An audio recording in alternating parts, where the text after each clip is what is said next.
आज अपन क्या पढ़ रहे हैं? Cost, revenue and product expenditure. Cost का मतलब क्या है? जो भी पैसा मेरा इनपुट से आउटपुट बनाने में आ रहा है।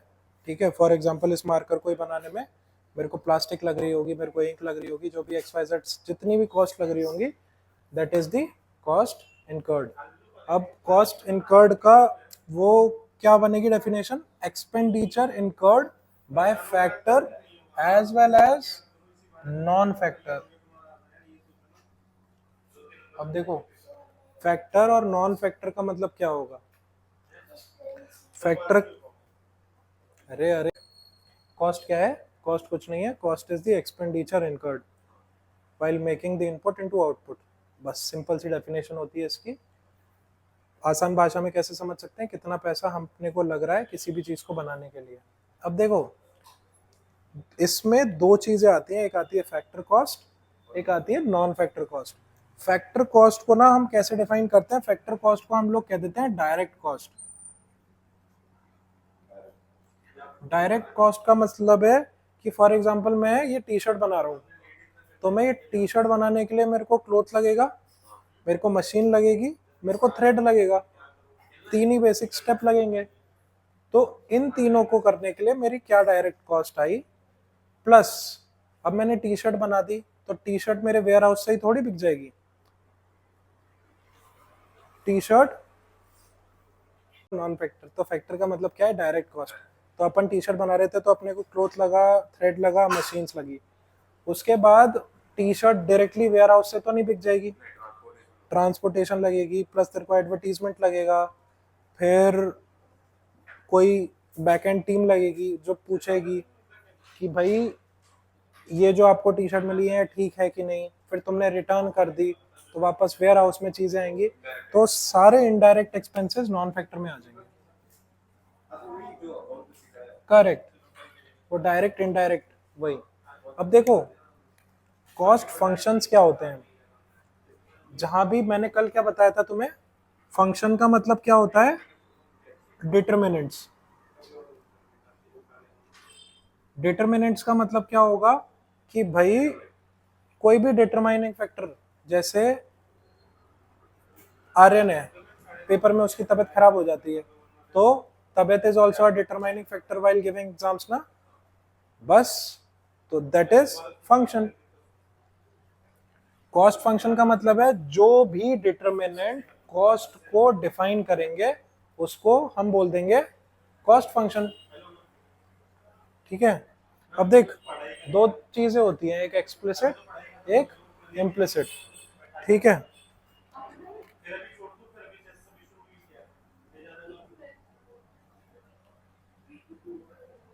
दो चीज होती है, एक एक्सप्लिसिट, एक इम्प्लिसिट। एक्सप्लिसिट का मतलब ऐसे हम बोलते नहीं है, एक्सप्लिसिटली मैं किसी चीज को तुम्हें बता रहा हूं, मतलब एक ओवरऑल, एक ब्रॉड व्यू तुम्हें चीज को बता रहा हूं। तो एक्सप्लिसिट का मतलब है भाई ओवरऑल। तो ओवरऑल का मतलब है कि किसी चीज की मैं तेरे को एक्चुअल कॉस्ट बता रहा हूं कि कितनी आई। फॉर एग्जाम्पल, तुम्हें बाहर से कोई भी बिजनेस दिख रहा है, तुम्हें कोई भी बिजनेस, जैसे तुमने कहा कि सर ये वड़ा पाव वाला बहुत कमाता है, ये सुबह से 100 वड़ा पाव बेच देता है, एक वड़ा पाव 10 रुपए का है, तो 1000 रुपए ये दिन का कमा रहा है, और पूरे महीने का ये 30,000 रुपए कमा रहा है। ये तो बहुत पैसे कमा रहा है वड़ा पाव वाला। ओके, तो देखो, तुम्हें बाहर से बस उसका इतना ही दिखाना, तो जो भी तुम्हें बाहर से चीजें दिखती हैं उसको हम एक्सप्लिसिट कॉस्ट की तरह कह सकते हैं। ठीक है, मतलब कितनी उसने कॉस्ट लगाई है और कितना उसको मुनाफा हो रहा है, तो उससे हम पता कर सकते हैं कि the explicit cost which the person has derived into its business, उसको हम एक्सप्लिसिट कहेंगे। अब देखो, इम्प्लिसिट में क्या आएगा? इम्प्लिसिट का मतलब है कि अंदर उसके कितना कॉस्ट लगेगी। फॉर एग्जाम्पल, तुम्हारा, जैसे मैं हूँ, मेरे को अब क्लास को एक्सपेंड करना है। अब मेरे को क्लास को एक्सपेंड करने में मेरे को ये देखना पड़ेगा कि मेरे को लैंड कहाँ लेना पड़ेगा, फिर मेरे को बेंचेस कहाँ लेनी पड़ेगी, फिर मेरे को टीचर्स कहाँ से लेने पड़ेंगे। तो एक तरह की प्लानिंग मैं करूंगा, और मेरे को एक ब्रॉड माइंडसेट बनाना पड़ेगा, एक ब्रॉड प्लानिंग के साथ साथ। और उसके लिए मेरे को कॉस्ट एनालिसिस भी करना पड़ेगा कि इतनी सारी चीजें फैलाने में मेरे को पैसा कितना लगेगा। तो these all comes under implicit. तो एक्सप्लिसिट का मतलब आउटसाइडर्स को जो दिख रहा है वो, और इम्प्लिसिट का मतलब है कि मेरे दिमाग में क्या प्लान चल रहा है वो, ठीक है। तो इम्प्यूटेड और एस्टिमेटेड वैल्यू, इम्प्यूटेड का मतलब है कोई आइडिया आया तेरे दिमाग में, बस एक आइडिया आना, ठीक है, एक तरह से वैसे समझ सकता है, सेट है, मेरे दिमाग में प्लानिंग चल रही थी, ले लिया, ठीक है। अब देखिए एक चीज होती है अपॉर्चुनिटी कॉस्ट। अपॉर्चुनिटी कॉस्ट का मतलब क्या हो सकता है, अपॉर्चुनिटी का मतलब क्या हो सकता है, मौका। तो जब भी बिजनेस को एक बेस्ट अल्टरनेटिव दिख रहा होता है और वो उस अपॉर्चुनिटी को ग्रैब कर लेता है, that is called opportunity cost, बस। उसके बाद है सोशल कॉस्ट। कभी कभी ना कोई बिजनेसेस समाज को नुकसान पहुंचा रहे होते हैं। फॉर एग्जांपल अगर कोई क्रैकर्स बना रहा है, ठीक है, अब क्रैकर्स बना रहा है तो उसमें हार्मफुल केमिकल्स निकलेंगे, अगर कोई केमिकल फैक्ट्री है तो उससे केमिकल्स निकलेंगे, बट उसको कंपनसेट करने के लिए उसको कुछ ना कुछ करना पड़ेगा। जैसे कुछ पेट्रोलियम कंपनीज हैं, जैसे मेरा स्कूल था, मेरा स्कूल केंद्रीय विद्यालय रिफाइनरी नगर था, तो वो मथुरा रिफाइनरी उन्होंने सेटअप की थी। तो रिफाइनरी पॉल्यूट करेगी ना इन्वायरमेंट को, तो उन्होंने ये प्लेज की थी कि वो 1 लाख पेड़ लगाएंगे, और उन्होंने अपनी पूरी रिफाइनरी को, रिफाइनरी जो नगर बनाया था उसमें पूरे पेड़ लगा दिए। तो उन्होंने क्या किया, एक कंपनसेट करने का तरीका ढूंढा, तो उससे उन लोगों ने सारी चीजें कंपनसेट की। अब देख, कंपनसेट करने से क्या हुआ, उसकी सोशल कॉस्ट निकली। सोशल कॉस्ट कुछ नहीं होती, प्राइवेट प्लस एक्सटर्नल कॉस्ट होती है, बस इतना सा अपने को याद रखना है। फॉर एग्जाम्पल अगर हम एनवायरमेंट को पोल्यूट कर रहे हैं तो वी शुड हैव टू पे बैक, ठीक है। बस दो चीज हो सकती है, टोटल फिक्स्ड कॉस्ट और total variable cost. Total fixed cost का मतलब क्या है, जितने भी फिक्स्ड फैक्टर ऑफ प्रोडक्शन है, कोई भी चीज अगर फिक्स्ड है, जैसे लैंड है फिक्स्ड, मशीनरी फिक्स्ड, हाँ, और कोई भी प्रोडक्शन का वेरिएबल जो जनरली तुम्हारा चेंज नहीं होता, ठीक है। लैंड हो सकता है, वैसे land is not a fixed, land is variable factor. जैसे देखो, वेरिएबल समझ लेते हैं, उसका उल्टा बिल्डिंग भी वेरिएबल है। कैसे, क्योंकि with the expansion of business building भी एक्सपैंड होता है, ठीक है, लैंड भी एक्सपैंड होता है, मशीनरी भी एक्सपैंड होती है, बट वैल्यूज या टाइप ऑफ प्रोडक्शन या वेज ऑफ प्रोडक्शन, ये सारी चीजें फिक्स्ड रहती हैं। वेरिएबल क्या होता है, लेबर, लेबर हो गया जो चेंज हो सकता है। अब देखो, सीधा सीधा अगर इसका डिफरेंस आ जाएगा तुम्हारे पेपर में तो सीधा सीधा लिख सकते हो, these are fixed factor of production. इधर क्या आएगा, वेरिएबल कॉस्ट ऑफ प्रोडक्शन, ठीक है। उसके बाद क्या कर सकते हैं, मैं cost of production do not change with the change of product, but इसमें क्या होगा, change with the change of product, ठीक है। अब एक चीज बताओ मेरे को, जो टोटल लो,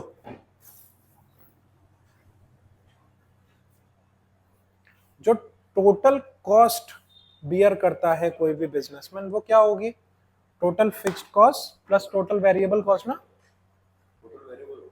टोटल कॉस्ट जो बियर करता है, complete total cost. Total cost is the sum of total fixed cost plus total variable cost, तो इसको मैं is equals to total cost कह सकता हूँ। इतना समझा, total cost is equals to total fixed cost plus total variable cost, बस, ठीक है। अब देखो, अगर मैं लिख रहा हूं एवरेज कॉस्ट, कल हमने एवरेज कॉस्ट भी देखा था, बता, टीसी अपॉन, हाँ हाँ, कब, बता बता, न्यूमेरिकल का ही बता दे।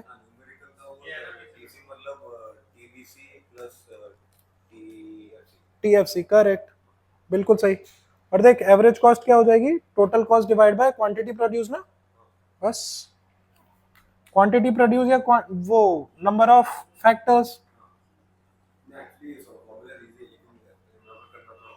क्यों, नहीं नहीं, इसको याद करना ही नहीं है, इसको तुम्हें ऐसे याद करना है कि टोटल कॉस्ट क्या हो सकती है, सारे फिक्स्ड को प्लस कर दो और सारे वेरिएबल को प्लस कर दो, एवरेज कैसे निकलता है? Total divide by number of things.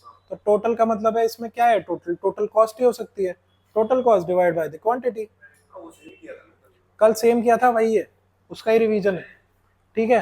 अब अगर मैं एवरेज फिक्स्ड कॉस्ट करूं, देखो यहाँ पे मैंने एवरेज कॉस्ट किया है, बट अगर मैं एवरेज फिक्स्ड कॉस्ट करूंगा तो correct, total fixed cost divide by quantity, है ना। और अगर मैं एवरेज वेरिएबल कॉस्ट करूंगा तो क्या आएगा? Average variable cost, correct, average variable cost. इसका मतलब क्या हो सकता है? Total variable cost divide by quantity. कोई दिक्कत नहीं ना। एवरेज। मार्जिनल निकाल रहा हूं मैं। मार्जिनल कैसे निकलेगी? टोटल कॉस्ट, है ना। और देख, इसको दो तरह से निकाल सकते हैं। अब टोटल कॉस्ट की जगह अगर मेरे को टोटल वेरिएबल कॉस्ट भी दे रखी है तो भी आ जाएगा। उस फाइनल माइनस फाइनल से पहले वाला इज इक्वल टू मार्जिनल, बस।